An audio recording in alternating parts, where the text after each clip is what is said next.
Okay. Um, we agreed that we would look at the same date, and I think it makes a very interesting comparison. Um, my involvement in this began when I foolishly agreed to look into how you do more modern statistical analysis of data, because the solubility um, subcommittee, soluble equilibrium data subcommittee was pushing to move in that direction. And I have to say, it was on the job learning. Fortunately, I had a very good teacher in Bryn Hibbert. I'm going to talk about the same data that Zdenek looked at the end. I'm fascinated with what you did, but we'll see some differences. Now, we've seen this graph before, so Zdenek put that up.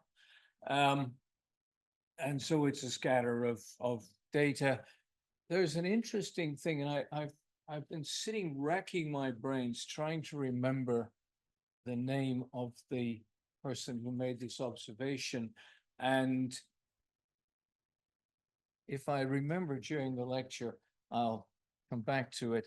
But there was a chap who worked with the American Food and Drug Administration who ran a large number of intra-laboratory trials. So you take the same material, you distribute it to laboratories, and what he found was, and it's expressed in mass fraction for some reason, but what he discovered was that in virtually all of these, and it turns out this applies to other data as well, as you go to lower and lower concentrations, the standard deviations get larger, the deviations between groups. And that's exactly what these data do. Now, I should say that there are sets of data for these which are much worse than that, and there are ones which are much better than this. I picked this one because it's not terrible, but it's not perfect. It's not really good. If it's really, really good, there's nothing to talk about. You know the answer. Okay. There's a number of problems. The first problem is that one of the experimental methods involves an optical method where you take a sample of known composition, you warm it up, and you have a laser beam going through, and as long as there's solid there, you have turbidity. Gradually, the light to the sensor increases as it dissolves. Then eventually, in theory, it becomes flat. If you look at the curves, they're not ideal. But a technique like that doesn't generate data at 25.00, 30.00, 35.00. It generates a 22.57 or 25, 27.93 or whatever it happens to be. So one of the problems with handling the data is that you have somehow, and Zdenek talked about fitting it, you need to get away to where you can generate data from each of the data sets at the same temperature so that you can compare them. There's a second problem with the data. The people who work in this field, I'm sure Zdenek's seen this sort of thing many times, and many of you will, I'm sure as well. You get things like, we fitted our data to the Appel-Blatt equation, and the standard deviation between the Appel-Blatt equation and our data is X, where X is some vanishingly small number.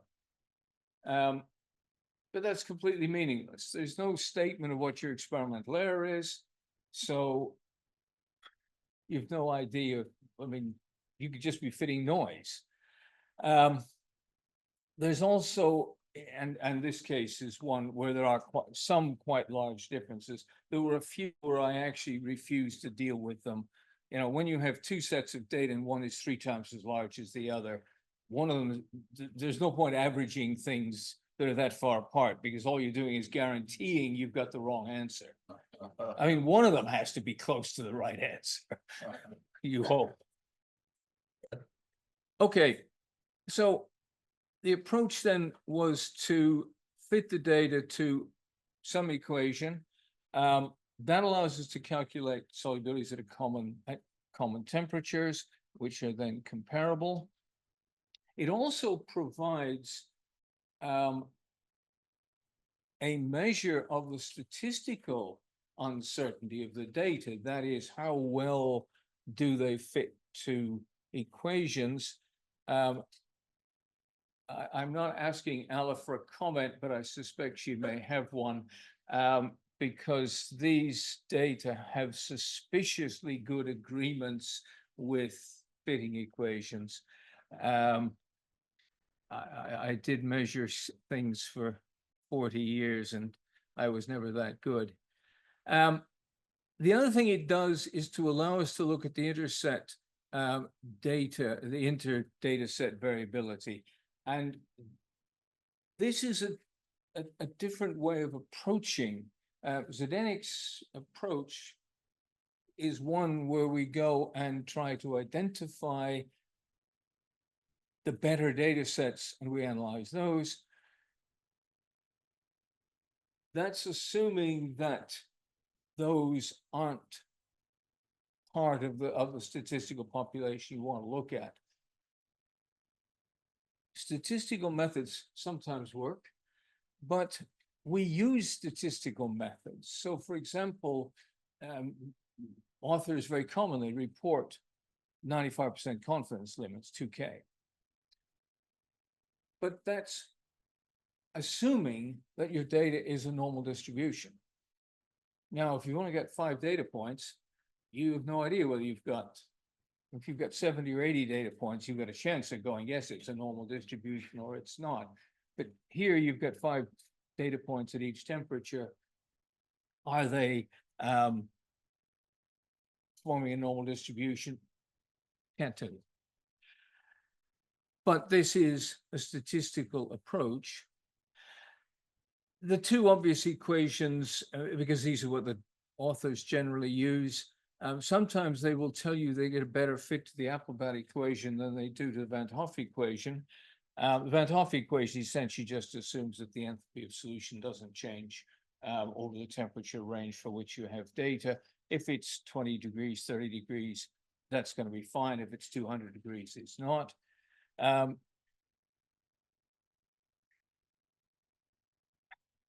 So authors generally use one of these, and I mean the Van Hoff equation would be always my starting point. When you look at and Zdeněk showed the deviation plots, and they're all curved like this for this data set, and I hadn't realized that. When we were doing this for the volume 105, we also saw that a lot of the data sets curved, and we did opt to use the Applebaum equation, which deals with that curvature. But when you look at data for all of the systems where we have data, we have about 90. So, but we have about a third of them are curved one way, about a third of them are curved the other way, and about a third of them are straight when you plot them on the Van Hoff equation. What I hadn't realized until you showed me, because I hadn't looked carefully enough, was that this system is one for which they're all curved upwards. There are other systems for which they're curved down, and there are systems for which some are curved up and some are curved down. And my take on that from dealing with a statistical thing is that, yes, the Applebaum equation is fitting that curvature, exactly as you showed, but I think that curvature is experimental error. One thing can I just scroll back up here for a second? I forgot to say one thing. What does help us is that the authors estimate their temperature precisions to be better than, some say 0.01 Kelvin, some say 0.013 Kelvin. Why 3, I don't know. funny thermometer, but there you go. That's useful because when you look at the temperature variation of the solubilities, 0.02 Kelvin isn't going to make a difference within any reasonable experimental precision in the solubility. So we can assume that the temperatures are accurate, and we can assume that all of the error comes from the measurement of the solubility. I'll put a small caveat on that. I am suspicious that some of the curvature may arise from temperatures not being what they think they are when you're well above room temperature or well below room temperature. It's quite easy to thermostat when you're at room temperature or a little bit above it. But if the room is at 20 and you're at 50, it's quite possible that it's actually colder than you think it is. And if it's down at 10 degrees, it's possible the room is heating it up. But that's, I haven't got far enough to be able to convince myself one way or the other. Okay. Uncertainty budgets, and I think all journals are starting to push authors to provide realistic and documented uncertainty budgets. If you send a paper in which you give realistic uncertainty budgets and explain how you got them as a footnote to a table in supplementary material, I don't care. You will have very happy editors.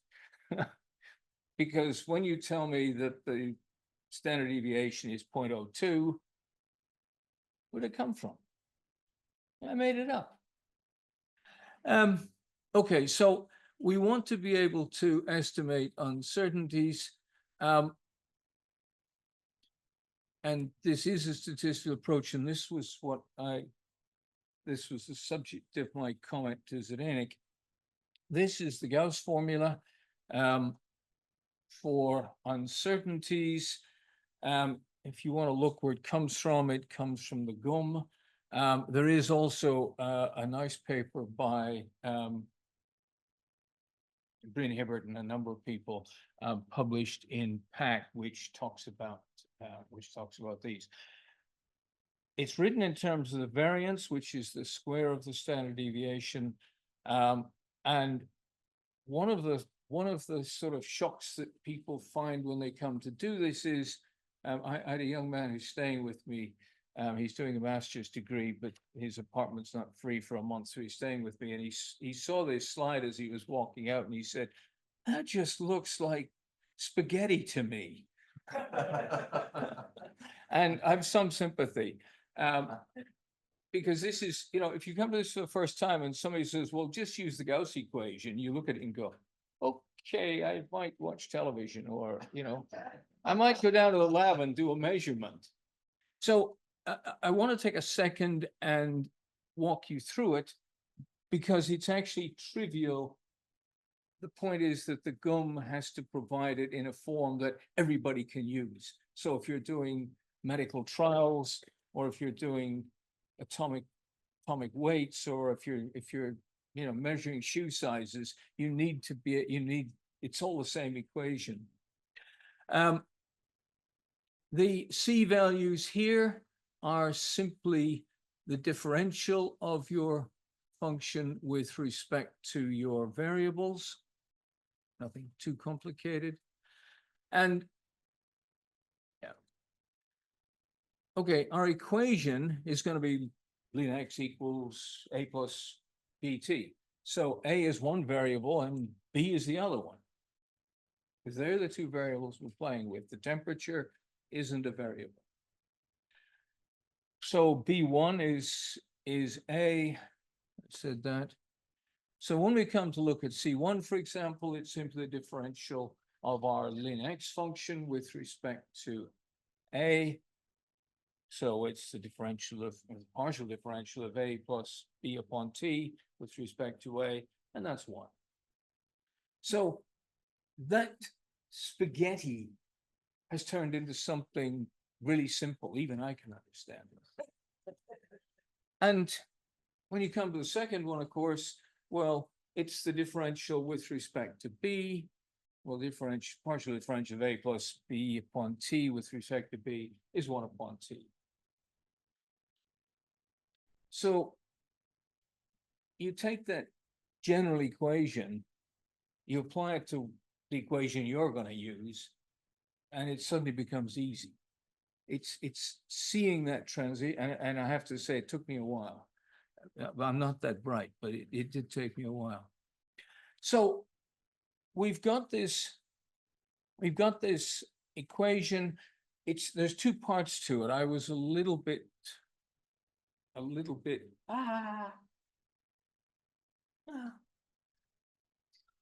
and I wondered about that, but anyway, I'll explain in a second. Okay, there's two parts to the equation. The first part, I'm pointing, but you can't see me pointing, so I'll stop. The first part is simply the variances in A, square of the standard deviation, times the differential, so 1 squared times the square of the standard deviation A, plus 1 upon T squared, and then the square of the standard deviation B. The second part, which is the 2 sigma stuff, that's to do with the covariance. That's to do with the connection between A and B. And what's missing here, and my apologies, what's missing here. Okay, so U squared AB is the covariance. Okay, actually that equation's all right. That is the covariance. So we need to calculate the covariance. That's, again, simple arithmetic. Except on this page, it is wrong. There is where it says UA times UB, there is also a correlation coefficient. The correlation coefficient between A and B should be there. And I left it out of, I knew it was missing somewhere, but hey, one mistake's not bad. Now, a regression, if I take a bunch of data and regress it, yeah, that's okay. When I regress the data, it gives me back. Okay, these are regressions for the 5 data sets. So somewhere on here, they're probably there. But these are the regression coefficients, the A and B, for each of the 5 data sets. And here's where Zdenek and I depart, because I'm not going to throw anything away. I'm going to accept that maybe the 3 that agree with maybe the one that's got the different slope is actually out 2 or 3. It may be part of the distribution, or it may not. And there's an assumption there. So we've got values of the standard deviations for A and for B, and I simply ran the correlation of A and B. The correlation coefficient between A and B is 0.94. Quite often find that in my limited experience. So now what I've got uncertainties I've used the uncertainties in A and B to calculate the uncertainties in the log of X using the Gauss equation and taking the square root. So here I've got a set of values of log solubility. Here I've got the uncertainties in them. And those are the things I need to go forward and look at how we're going to end up with answers. And no, somebody who knows how to find this second. We had talked about having these sort of split, so mine is in 2 parts. My apologies.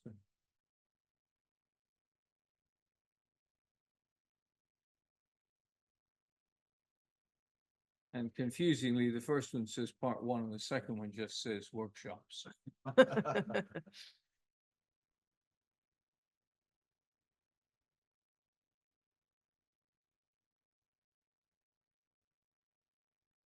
Okay. So what we want is a statistical method which is going to provide us with what's called a consensus value. Not necessarily a recommended value. A consensus value means this is how we got it and this is the answer. And given the data that's here, that's if you choose to throw data out, it'll change. We also need to have the uncertainty. And one of the things that was clear is that Enoch showed it.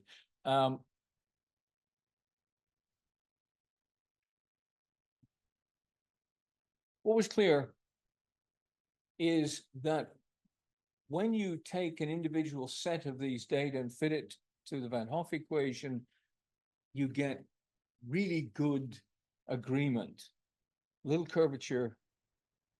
If you fit it to the Appleblad equation, you get an even better agreement.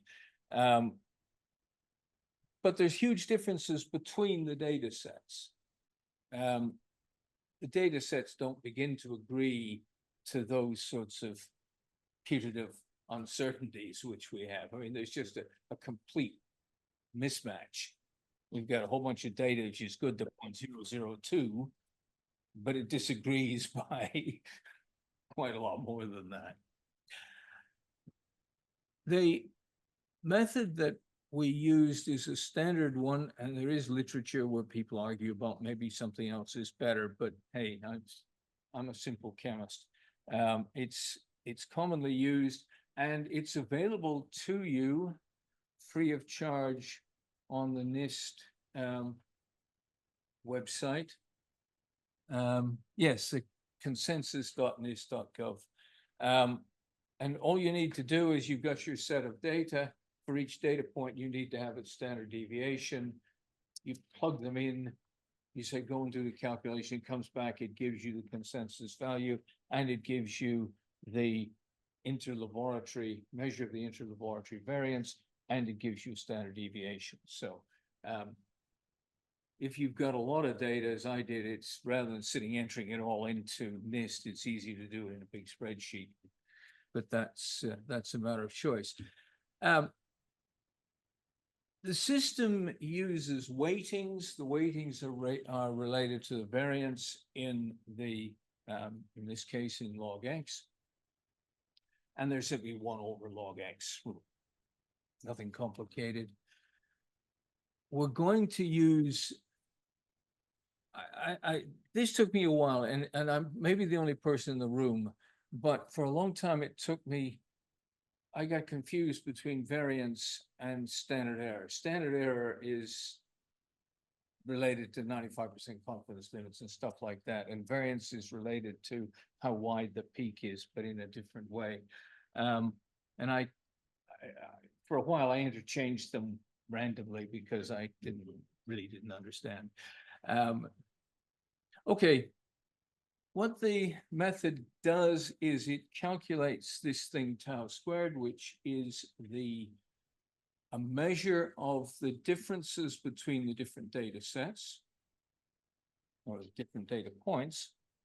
There's nothing very complicated on here. The degrees of freedom is simply 1 less than the number of data points you have. Remember, data points at the same temperature that we're going to be comparing. Q is a function which essentially just takes the weightings, the W values, and it's the sum of the WI times the square of the log of X minus the square of the sum of the W's times the log of X's divided by the sum of the W's. So, and those are all just 1 over the U squared by 5 sets of data, five of them. And C is a similar looking thing. It's simply the sum of the WI minus the sum of WI squared divided by the sum of the WI. Don't ask me where it comes from. I mean, it comes from the GOM. I mean, you can look it up, but again, it's a simple piece of arithmetic. W is 1 over U squared. And you stick it in there, you've got the X values. So it's, and again, it's this thing of getting past the page of spaghetti.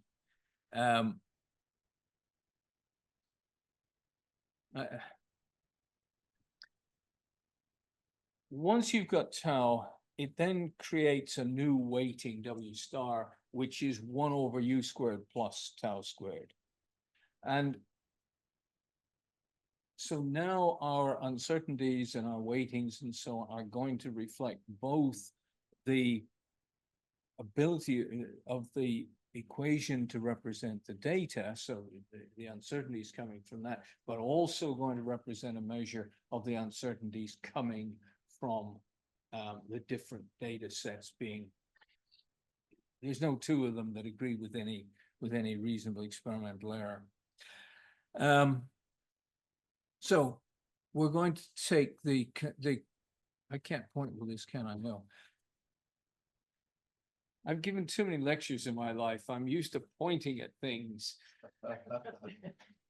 So the uncertainty in the consensus value of the log of the solubility is simply 1 over the sum of the W star values.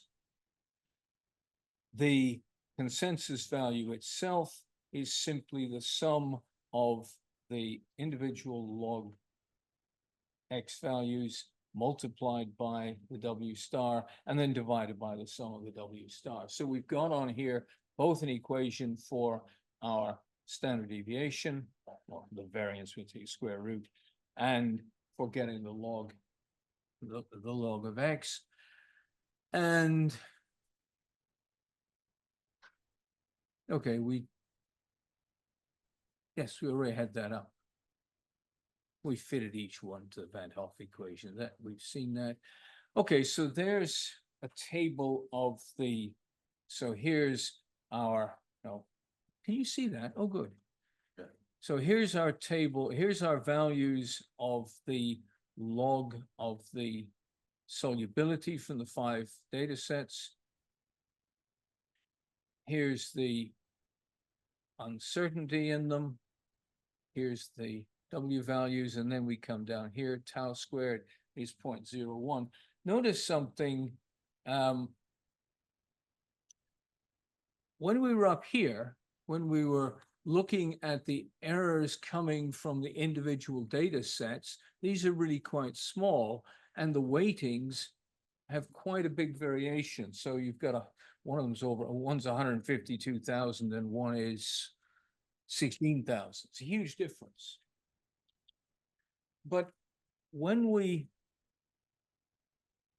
take that, and when we take the 1 over U squared and add to it the 1 over tau, the tau swamps it. Tau is much bigger than the square of the standard deviation.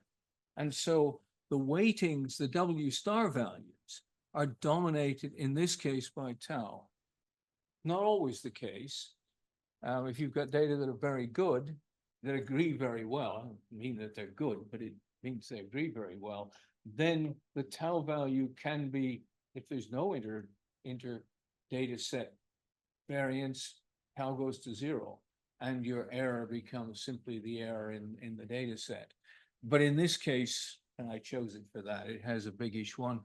We end up with a consensus value of 1.32 and an uncertainty in that of 0.02. That's just a walk, and that's just a simple walkthrough of what it looks like.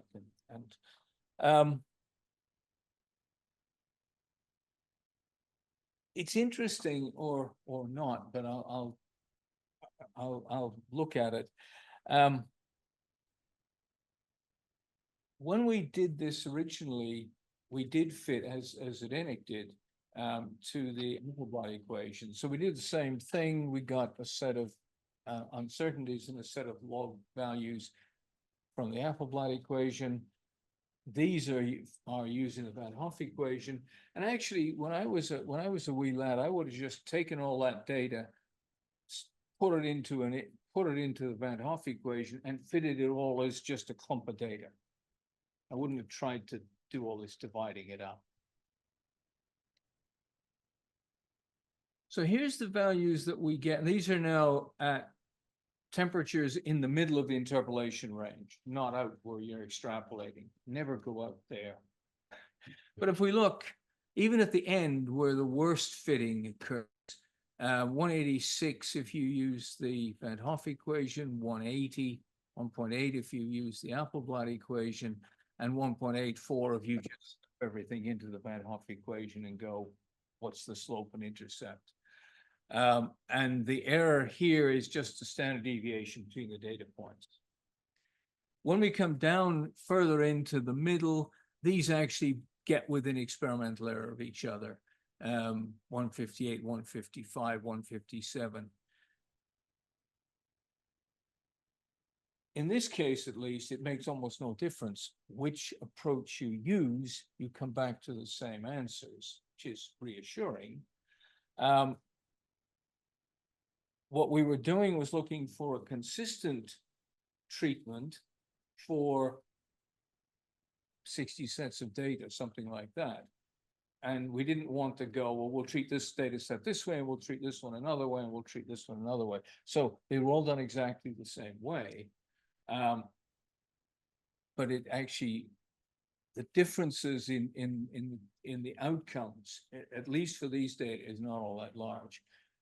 But what it does do is it gives you back tau, which is a measure of how much spread there is between the data sets. I think that should be me. Yes, it is.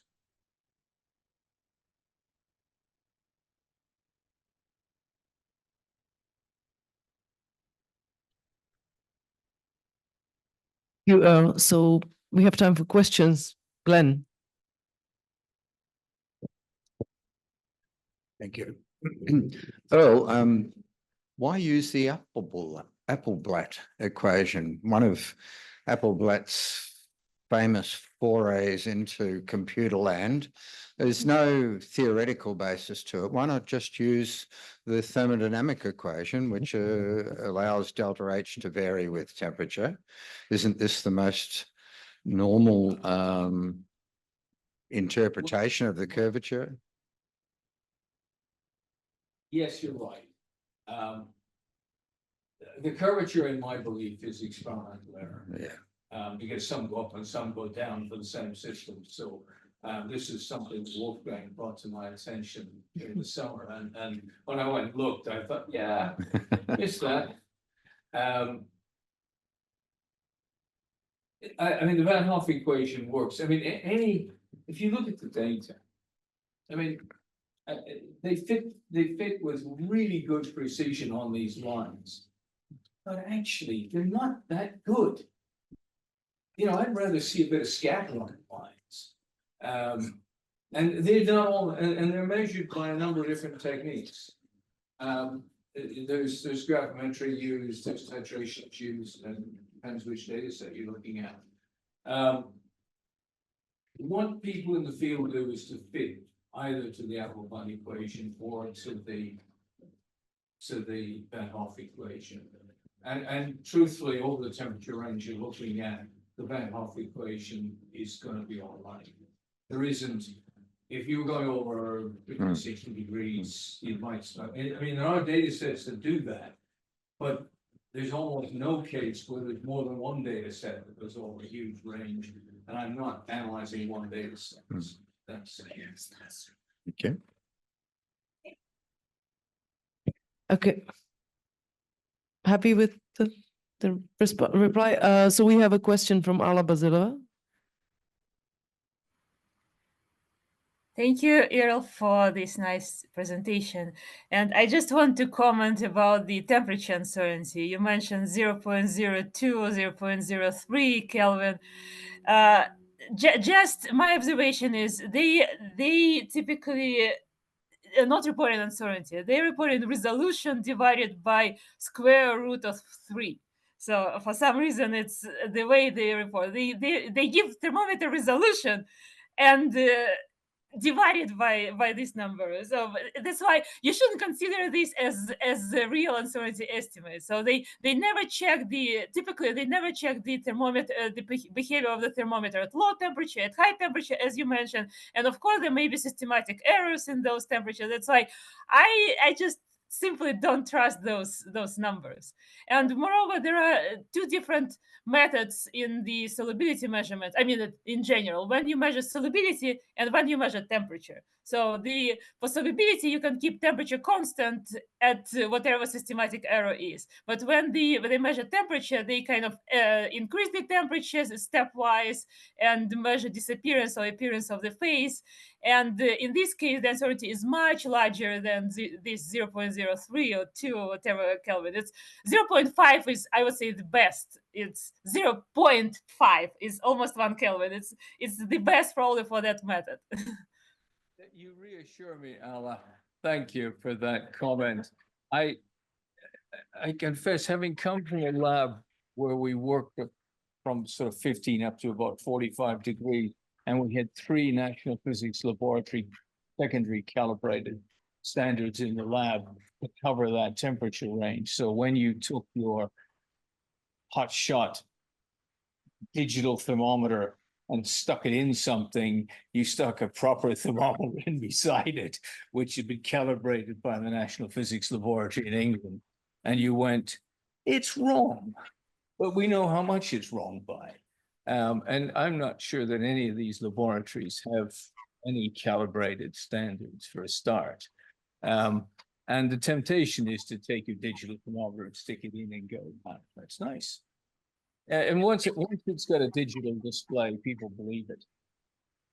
Actually, many solubility people use mercury thermometer, and you need actually to know how much it's inserted. You need to have the correction to the level above the reaction media or experimental media. So Yeah. it's not typically done. Yeah, I agree with you, Al. I know I would have been a little kinder to the authors than half a degree. But certainly, I mean, because I don't think you need half a degree to explain the curvature. In fact, I think if you had 2/10 of a degree, which is already 20 times what's being quoted. Sorry, anything else? Okay, there's a question from Vladimir. Are there any deficiencies in the way the data were published? Good reporting practice. And what do you do in your journal to prevent them, if any? Question I might add as a co-editor. Okay. Are there any deficiencies? You mean beyond the complete absence of any realistic measure of experimental error? I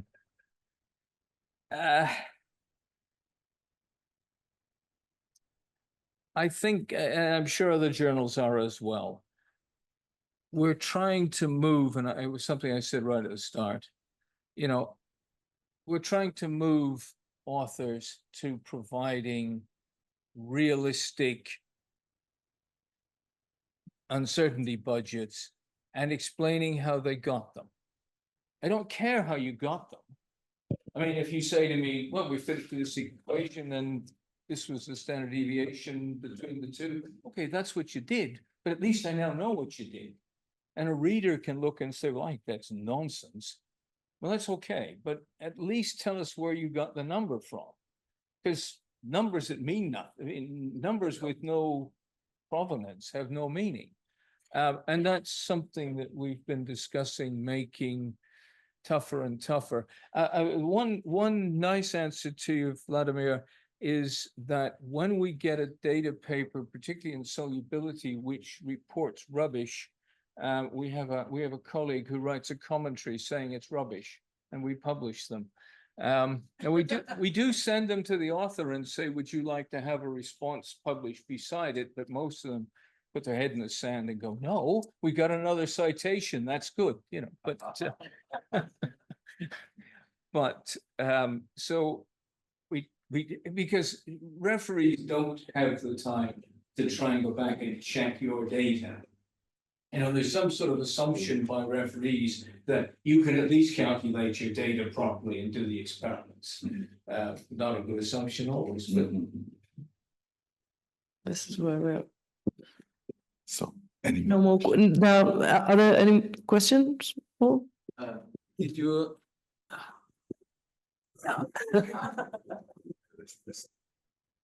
It's all. did you find any heat capacity data for one of your system? Did you search for it? I didn't look. No, the answer to your second question is no. So the answer to the first question is also no. Okay. I suspect there, It should be difficult, of course. I suspect there isn't. Because there isn't even, a nice check is you can get an estimate of the enthalpy of solution from your slope. And if people have measured the enthalpy of solution, you can actually derive what the slope should be from that and then look at the data. But I haven't found any enthalpy of solution data either. Of course, nowadays, I'm not sure I trust that either. Any more questions? If not, I will hand over to Simon. So, thank you very. Oh, Hala, please, another question? Yeah, I just want to comment to Earle. So you remember you showed this spaghetti equation in the beginning, how to calculate uncertainties? So similar equation is used by experimentalists to assess, sometimes to present the budget for assessing different effects of measuring mass, measuring temperature, measuring other contributions. But they then periodically what I see, instead of doing the assessment of the effect of the considered variable like mass or temperature on the signal, on the solubility, they are just simply summating the relative errors. Simply just summating relative errors, and they're not using that spaghetti equation. It's probably good to kind of have more instructions to them how to properly calculate this effect of a variable on the signal. I'm sure you're right. Spaghetti equation is called the Gauss equation for anyone who's. But although spaghetti equation is probably appropriate. Yeah, you're right, Alla. The problem is editors have enough to do without rewriting all of the papers. But no. So let's thank again Earle Waghorne for this very interesting presentation. I also have to thank the presence of all of you today and for this very nice discussion on assessment of a sensitivity of the solubility data.